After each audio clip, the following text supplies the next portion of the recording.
మరి ఈనాడు ఒక్క అవకాశం అని ఆనాడు ఆ ఒక్క అవకాశం ఏమిటో ఆ భ్రమలో పడిపోయారు మీరు అంతా.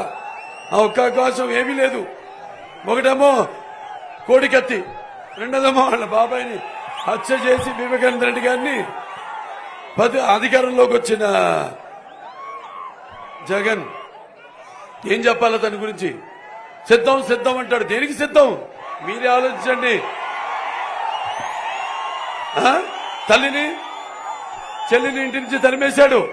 అలాగే తన బాబాయిని హత్య చేయించిన నిందితులను కాపాడుతూ మరి వాళ్ళ చెల్లికి ద్రోహం చేశాడు. వాళ్ళకి సమాధానం చెప్పమనండి. వాళ్ళకి సిద్ధమని చెప్పండి. వాళ్ళకి సమాధానం చెప్పండి. మనకు కాదు, సిద్ధమని చెప్పడం. అలాగే వచ్చిన వారం రోజుల్లో సిపిఎస్ రద్దు చేస్తానని మరి కల్లిబొల్లు కబుర్లు చెప్పి అధికారులను మోసం చేశారు. వాళ్ళకి సమాధానం చెప్పమనండి. అలాగే నా ఎస్సీలు, నా బీసీలు, నా ఎస్టీలు, నా మైనారిటీలు అని చెప్పుకుంటూ మరి ఈ ఒక ఎమ్మెల్సీ అనంత్ కుమార్ దళితుడైన తన కార్ డ్రైవర్ని మరి హత్య చేసి డోర్ డెలివరీ చేశారు. వాళ్ళకి ఆ కుటుంబానికి మళ్ళీ అతని ప్రాణాలు తిరిగిపోమని చెప్పండి. అలాగే ఒక కుర్రాడు తన అక్కని వేధిస్తున్నారని చెప్తే అతని మీద పెట్రోల్ పోసి అతన్ని చంపేశారు దారుణంగా. వాళ్ళ కుటుంబాలకు సమాధానం చెప్పమనండి. అలాగే ఇక్కడ ఒక రైతుల విషయానికి వస్తే మరి రైతు సంస్థను నిర్వీర్యం తీసేసి ఆత్మహత్యలకు, అప్పులకు రైతులను గురి చేసిన ఆ రైతులకు సమాధానం చెప్పమనండి. అలాగే తనని పోలవరాన్ని గోదావరిలో కలిపేసి తనని బ్లాక్ లిస్ట్ చేసిన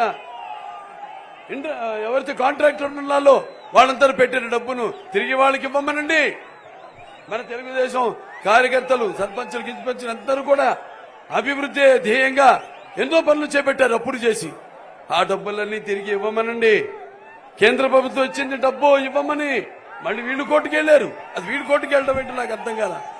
ప్రభుత్వం డబ్బు ఇస్తే దాన్ని తిరిగి దేనికి ఖర్చు పెట్టారో ఆ డబ్బు తిరిగి ఇవ్వమంటే కోర్టుకు వెళ్ళడం ఇదంతా చాలా వింతగా లేదు. అలాగే మన 3 రాజధానులు అని కాలం వెళ్ళబుచ్చుకుని మొదటి 3 ఏళ్లు దాని తర్వాత నవరత్నాలు అని మీ ముందుకు తీసుకొచ్చాడు. ఎంత అప్పు చేశాడు? 20,000 లక్షల కోట్ల రూపాయలు. 20 లక్షల కోట్ల రూపాయలు, సారీ 12 లక్షల కోట్ల రూపాయలు అప్పు చేశాడు. మీరేమో భ్రమలో పడి చాలా మంది, ముఖ్యంగా మహిళలకు నేను చెప్పదలుచుకున్నాను. ఎందుకంటే వినాశ్రియం జననం నాస్తి, వినాశ్రియం గమనం నాస్తి, వినాశ్రియం జీవనం నాస్తి, వినాశ్రియం సృష్టి రేవ నాస్తి. ఏ కుటుంబాన్ని అయినా నడపాలన్నా అది మహిళే. అటువంటిది మరి చంద్రబాబు నాయుడు గారు ప్రపంచంలో మొట్టమొదటిసారిగా ఈ డ్వాక్రా సంఘాలతో ఈ పొదుపు విప్లవం మొదలు పెట్టారు మీకోసమని. ఆనాడు రైతు బజార్లు మొదలు పెట్టారు రైతుల కోసం. మరి ఈనాడు మీకు ఇస్తుందంత, కుటుంబంలో ఎంతమంది పిల్లలు ఉన్నారో ప్రతి బిడ్డకు 15,000 రూపాయలు ఇస్తానన్నాడా? ఎంతమందికి ఇస్తున్నాడు? ఒక్కరికి ఇస్తున్నాడు. మిగతా దాని అంతటికి అయ్యేదంతా 2.5 లక్షల కోట్ల రూపాయలు. మరి మిగతా 10 లక్షల కోట్ల రూపాయలు, 10,000 లక్షల కోట్ల రూపాయలు ఏమవుతున్నట్టు ఒక్కసారి ఆలోచించండి మీరంతా.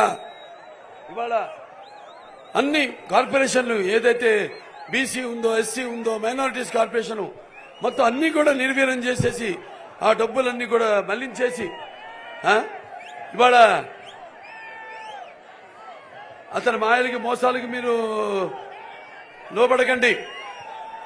మీరు తెలుసుకోవాల్సింది అతని అరాచకత్వానికి, అతని వినాశనానికి మీరు బలి కావద్దని మిమ్మల్ని అందరినీ నేను సవినయంగా మనవి చేసుకుంటున్నాను. మరి ఇప్పుడు మనం చూస్తే ఈ చీప్ లిక్కర్ ఏంటది, జే బ్రాండ్ అని బోల్డంత ధనాన్ని దోచుకుంటున్నాడు. అలాగే ఇంకా ముందు 100 ఏళ్ల ప్రజలకు దొరకకుండా ఈ ఇసుక పాత్రలను తవ్వేసుకుంటున్నాడు. అలాగే ఇసుక దొరకకుండా ఇసుక మాఫియా. దాని తర్వాత ఈ యొక్క ప్రభుత్వం తయారు చేసే కల్తీ మందును తాగి ఎంతో మంది ఆడపడుచుల యొక్క తాలి బొట్టను తెంచేస్తున్నాడు. ఇవన్నీ మీరు గమనించాలి.